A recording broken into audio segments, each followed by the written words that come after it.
Hi there! I am going to read another story about a famous inventor, Leonardo da Vinci. He lived a really long time ago, but his ideas are still very important today. So that's what we're going to take a look at in this book. This book is Neo Leo, The Ageless Ideas of Leonardo da Vinci, written by Gene Barretta. Leonardo da Vinci was fascinated by the world around him. He studied animals and people. He watched plants grow and birds fly. He explored the mighty rivers. Nature was his teacher. It inspired his remarkable studies and inventions.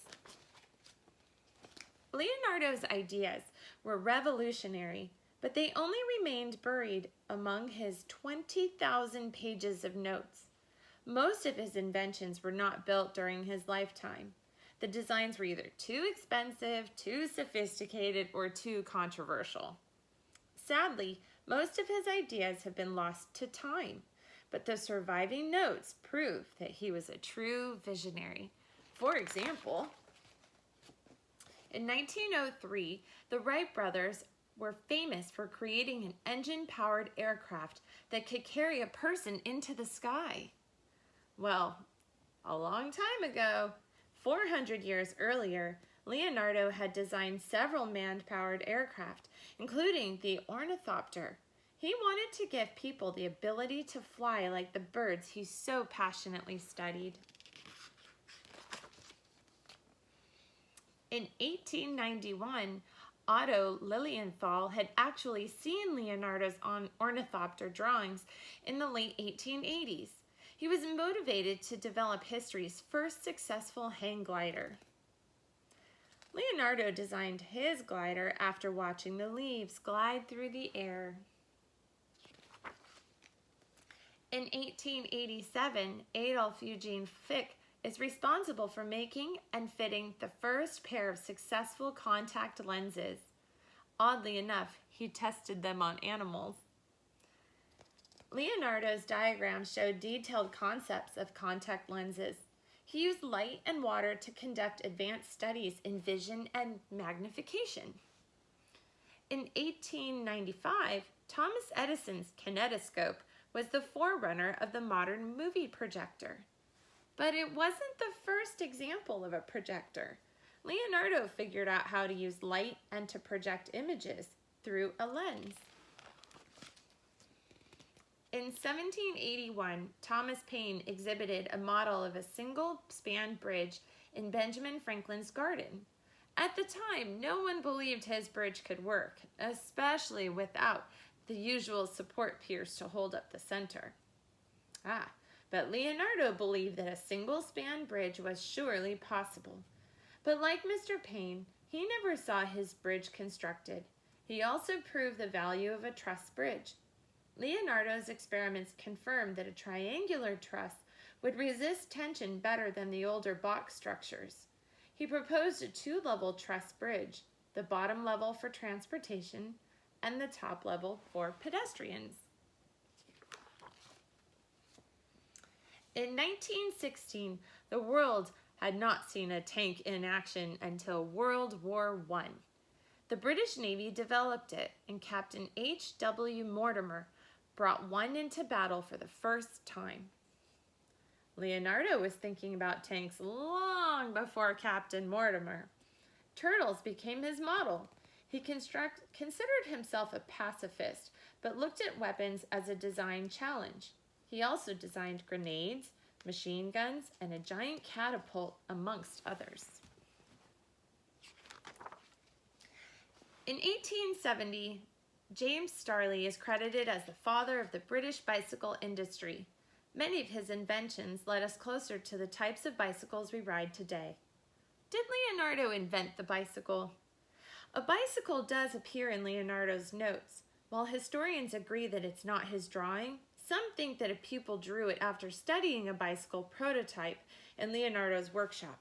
Others say it was drawn as a prank by someone centuries later. We may never know for sure, although we do know that Leonardo had designed many parts that are used to build bicycles, such as gears and chains. In 1907, Paul Cornrew was a bicycle maker by trade. He built the very first helicopter to lift off vertically. It hovered 1 foot above the ground for 20 seconds. Prior to that, Leonardo devised his own version of the helicopter, the helical screw. It used the same principle as modern helicopters for compressing air to achieve liftoff. Unfortunately, the weight of his machine and the man-powered mechanics would have prevented real flight. Modern boats have fish-shaped hulls, unlike the square-shaped hulls of days gone by, and all passenger ships today are required to have double hulls for extra protection. Well, long before these features were accepted, Leonardo watched fish swim and realized that their body shapes were ideal for traveling through water. He also envisioned a double-hull body to keep boats afloat after being rammed. In 1943, Jacques Cousteau and Émile Gagnon, made modern diving equipment popular when they designed underwater breathing equipment called the aqua lung.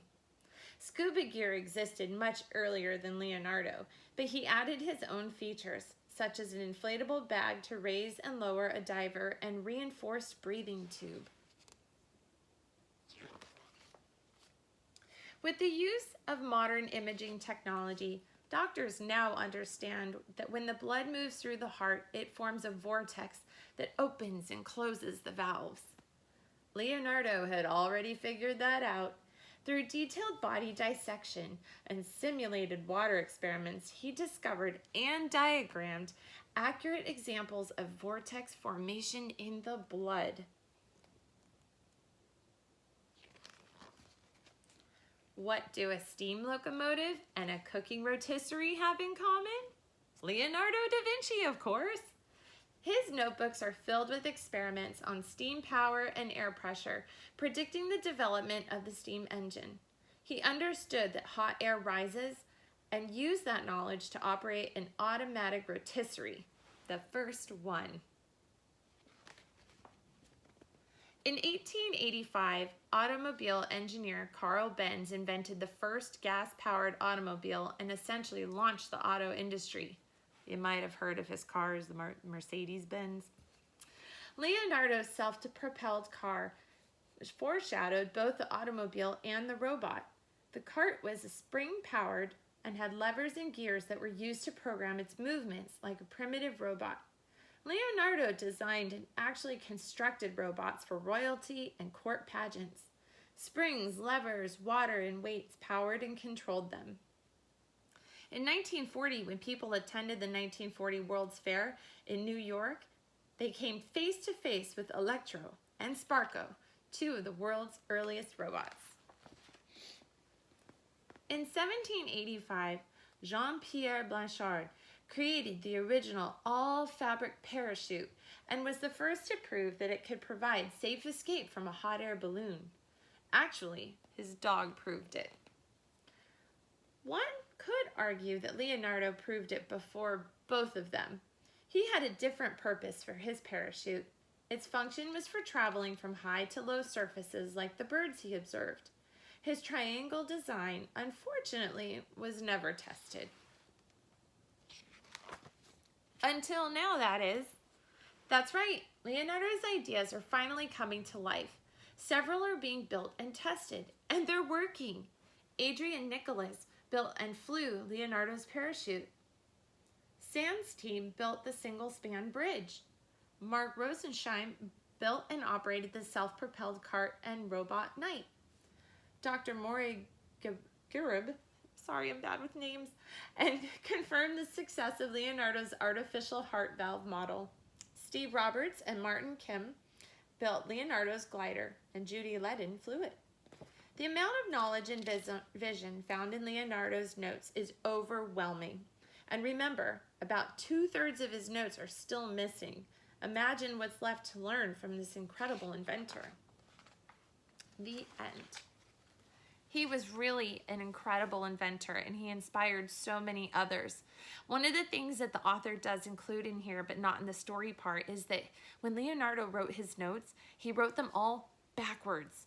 So people who have been able to read his notes had to decipher it by reading them backwards. It's pretty incredible. If you want to watch this video again and you look really closely to the pages, you'll see that they included pictures of his notes on each page. Well, that's all for now. Thanks for watching.